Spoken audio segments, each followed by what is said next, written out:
तो आज हम लोगों का जो है टॉपिक है हिंदी व्याकरण।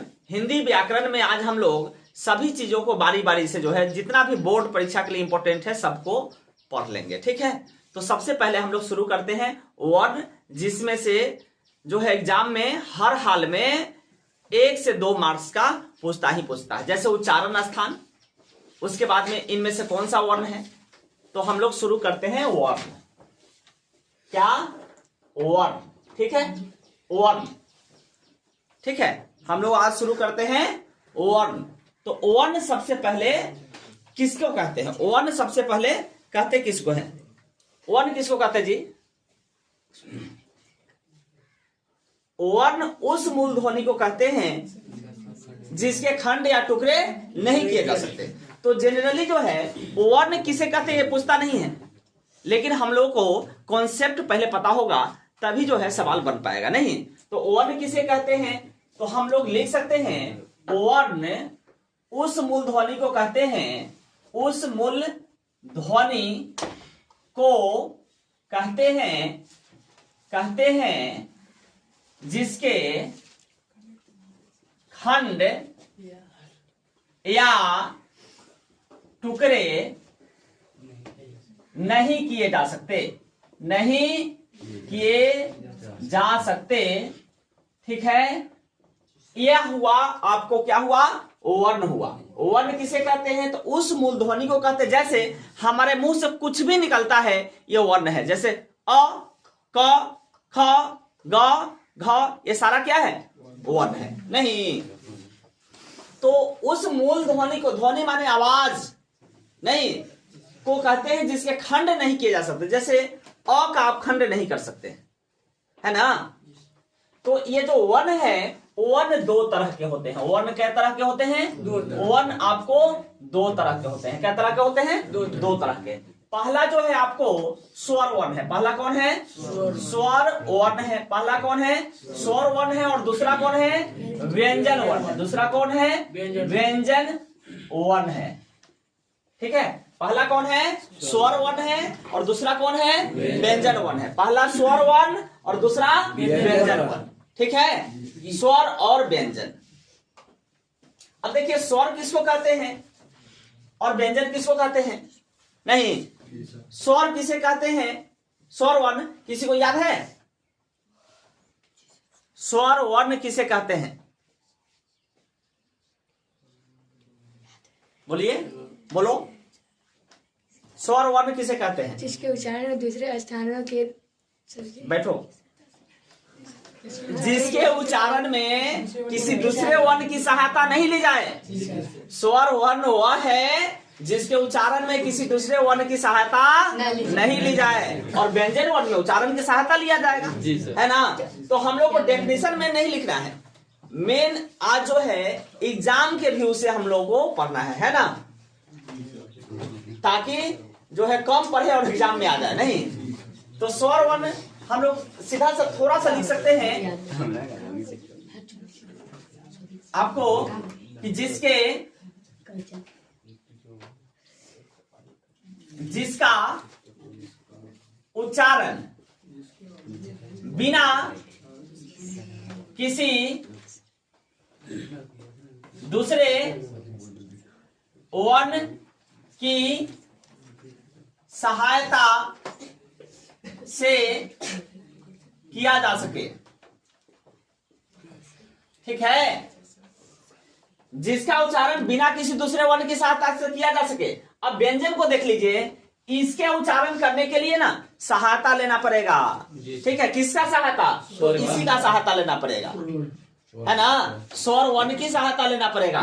देखिए माने सीधा हम लोग लिख सकते हैं थोड़ा सा शॉर्ट में कि जिसका उच्चारण स्वर वर्ण की सहायता से किया जाए। नहीं, स्वर वर्ण की सहायता से किया जाए। नहीं, अब जैसे देखिए कौन कौन स्वर है और कौन कौन व्यंजन है। कौन ऐसा व्यंजन है जिसका जो है उच्चारण स्वर की सहायता से किया जाएगा? इसके उच्चारण में किसी की सहायता नहीं लिया जाएगा। जैसे देखिए अ जो है स्वर वर्णों को हम लिख रहे हैं। अ है, कौन है? अ है, आ है, हर्ष ई है, दीर्घ ई है, हर्ष उ है, दीर्घ उ है, री है, ए है, ऐ है, ओ है, औ है। देखिए ये क्या है? स्वर वर्ण है। गिन लीजिए 1 2 3 4 5 6 7 8 9 10 11। कुल कितने स्वर हुए? 11। कुल कितने स्वर हुए? 11। तो कभी कभी एग्जाम में ये भी पूछ लेता है कि स्वरों की संख्या कितनी है, कुल कितने स्वर होते हैं? 11 12 13 ऑप्शन में दे सकता है ना? तो 11। कुल स्वर कितने हैं? 11। कुल स्वर कितने हैं? 11 है। कौन कौन है? अ आ हर्ष ई दीर्घ ई हर्ष ओ दीर्घ री ए ऐ ओ औ। ये आपको क्या है? स्वर है। इसमें अंग अ बच जाता है, उसको अयोग वाह कहते हैं। नहीं तो हम लोग नीचे लिख देते हैं, ये स्वर नहीं है ना? वर्ण तो है लेकिन स्वर नहीं है। ठीक है, तो यहां नीचे हम लोग लिख, पहले व्यंजन पढ़ लेते हैं। देखिए यह क्या है कि इसी की सहायता से इसको बोला जाएगा। ठीक ना? जैसे क ख ग घ अंग है ना? च छ ज झ और य है ना? बचपन वाला पढ़ाई है कि नहीं? ट ठ ड ढ र त थ द ध न प फ ब भ और म य र ल व तालाब सा मूर्धन सा दंती सा ह। 1 मिनट रुक जाइए, इसको थोड़ा सा। वो तालाब सा मूर्धन सा दंती सा ह छ त्र और ज्ञ। ठीक है? अब देखिए ये सभी क्या है? व्यंजन है। अब इसमें देख लो 5 10 15 20 25 इसको हम लोग स्पर्श व्यंजन कहते हैं। कौन सा व्यंजन? स्पर्श व्यंजन कहते हैं। कौन सा व्यंजन? स्पर्श व्यंजन कहते हैं।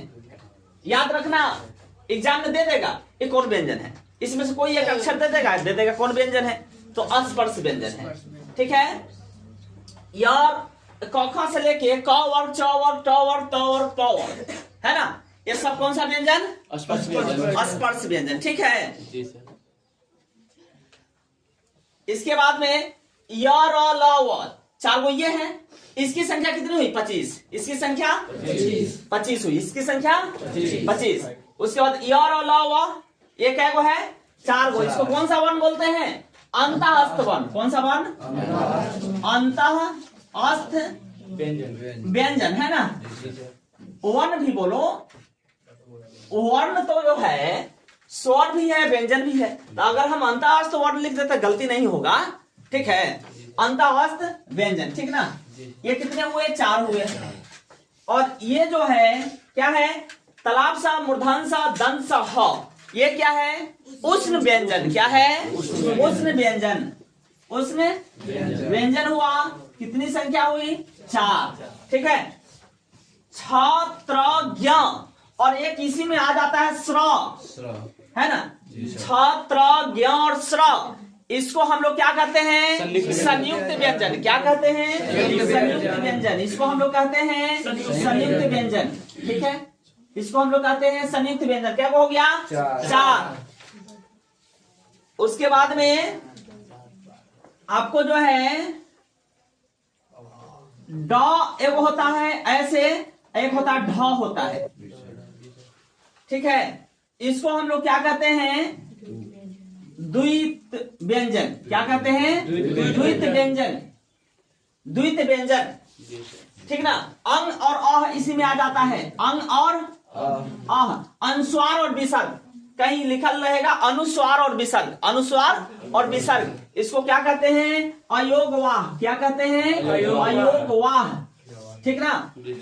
तो इसकी भी संख्या 2, इसकी भी संख्या 2। अब कुल जो है हम लोग पहले इसको गिन लेते हैं। क्या हुआ?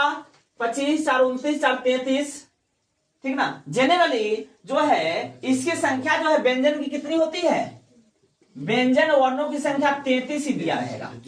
व्यंजन वर्णों की संख्या कितनी हुई, 33। व्यंजन की संख्या 33, लेकिन इसमें अब जो है देखिए 25, 4, 29, 4, 33 यहां तक व्यंजन है आपको, ठीक है। और यह जो है संयुक्त व्यंजन भी है, द्वितीय व्यंजन भी है, योग वाह, ये सब जो है वर्ण में व्यंजन में कहीं काउंटिंग होता है। लेकिन ऐसे अगर एग्जाम्पल माने एग्जाम में अगर पूछता है कि व्यंजन कितने हैं, 11 है, 33 है, 48 है, 52 है, इस तरह से ऑप्शन में रहेगा कंफ्यूज करने वाला, ठीक है। तो इसमें 33 ही भराएगा, ठीक है। अब देखिए कुल वर्णों की संख्या कितनी हुई, अब हम वर्ण की संख्या गिन लेते हैं, ठीक ना। कुल वर्णों की संख्या तो यहाँ पे तो 33 यहां तक आ गया, 4, 4, 8, 25, 8, 33, ठीक है। 33, 4, 37, 37, 2, 39, 2, 41, 41, 11, 111 कितना हो गया, 52। माने कुल वर्णों की संख्या कितनी हुई, वर्णों की संख्या कितनी हुई, 52, ठीक ना। हिंदी में, हिंदी व्याकरण में कुल कितने वर्ण होते हैं, 52 होते हैं, 52 होते हैं, ठीक ना। चलिए, तो यहां पे वर्ण टोटल कंप्लीट। अब इसका उच्चारण स्थान बच गया। तो एग्जाम में जो पूछता है वो मेनली जो है, अब जो है इसका तो उच्चारण स्थान अलग से बता देते हैं, नहीं है ना। जैसे क वर्ग का उच्चारण स्थान शॉर्ट में देखो, क वर्ग का कंठ, क वर्ग का उच्चारण स्थान पूछेगा, क का उच्चारण स्थान क्या है, तो कंठ। क से क वर्ग का, क से कंठ, क वर्ग का कंठ, नहीं। हाँ, उसके बाद क वर्ग का क्या हो गया, कंठ। क वर्ग का कंठ, और च वर्ग का तालु, च वर्ग का तालु, यहाँ पे लिख लो, इसका कंठ हो गया, इसका तालु हो गया। क वर्ग का कंठ, च वर्ग का तालु, और ट वर्ग का भी वही होता है, सॉरी ट वर्ग मूर्धा, ट वर्ग मूर्धा, ट वर्ग मूर्धा होता है, ट वर्ग मूर्धा। क वर्ग का देखो, यहीं से तुम्हारा एग्जाम हो गया। एग्जाम के लिए जो क्वेश्चन पूछता है 10th क्लास में, बस यहीं से हो जाएगा। अब ज्यादा विशेष अलग से पढ़ने की आवश्यकता नहीं है, याद कर लो। क वर्ग कंठ, च वर्ग तालु, क वर्ग कंठ, च वर्ग तालु, ट वर्ग मूर्धा। और त वर्ग, त देखो कहाँ है, त वर्ग दोनों दांत सट रहा है, माने दंत। त वर्ग तय में त था द, याद रख लो, इस तरीका है, त था द यानी दंत, द से दंत, और द किस वर्ग में आ रहा है, त वर्ग में आ रहा है, नहीं। तो ये हो गया दंत, क्या हो गया, दंत। दंत किसका, त वर्ग का, नहीं। अब प वर्ग देखो, प फ ब दोनों होठ में सट रहा है, होठ माने ओष्ठ, दिन भर सब से कर ही रहता है, नहीं जी। लिपस्टिक लगवाई जाता है अपना मुंह में से, लार से लबड़ा ही रहता है, नहीं आए। तो इसका क्या हो जाएगा, हाँ हाँ ओष्ठ, सॉरी ओष्ठ, लड़की से नहीं लड़कों से ज्यादा लबड़ता है, ओष्ठ हो गया, ओष्ठ नहीं, क वर्ग ओष्ठ, ठीक है। क वर्ग दंत, फिर से देख लो, क वर्ग कंठ, क वर्ग क से क वर्ग, क से कंठ, च वर्ग का तालु, च वर्ग का तालु, और ट वर्ग का मूर्धा, और द वर्ग का दंत, और प वर्ग का ओष्ठ। मेन यही से तुम्हारे 10वां क्लास में इससे ज्यादा नहीं पूछता है, इतना ही पूछता है, ठीक ना। इसको हर हाल में रट जाओ, क वर्ग कंठ, क वर्ग च वर्ग तालु, ट वर्ग मूर्धा, ट वर्ग मूर्धा, ट वर्ग मूर्धा, ठीक है। त वर्ग दंत, त वर्ग प वर्ग ओष्ठ। एक बार देखो, क वर्ग, अब हम तोप लेते हैं इसको, अब बोलो, क वर्ग कंठ, च वर्ग तालु, ट वर्ग त वर्ग दंत, आ गया, त वर्ग दंत, प वर्ग ओष्ठ हो गया, ओके। नहीं ना दिख रहा है कि दिख रहा, नहीं दिख रहा है, एक बार और, क वर्ग च वर्ग ट वर्ग मूर्धा, त वर्ग प वर्ग ओष्ठ हो गया, ओके, ठीक है। अब और थोड़ा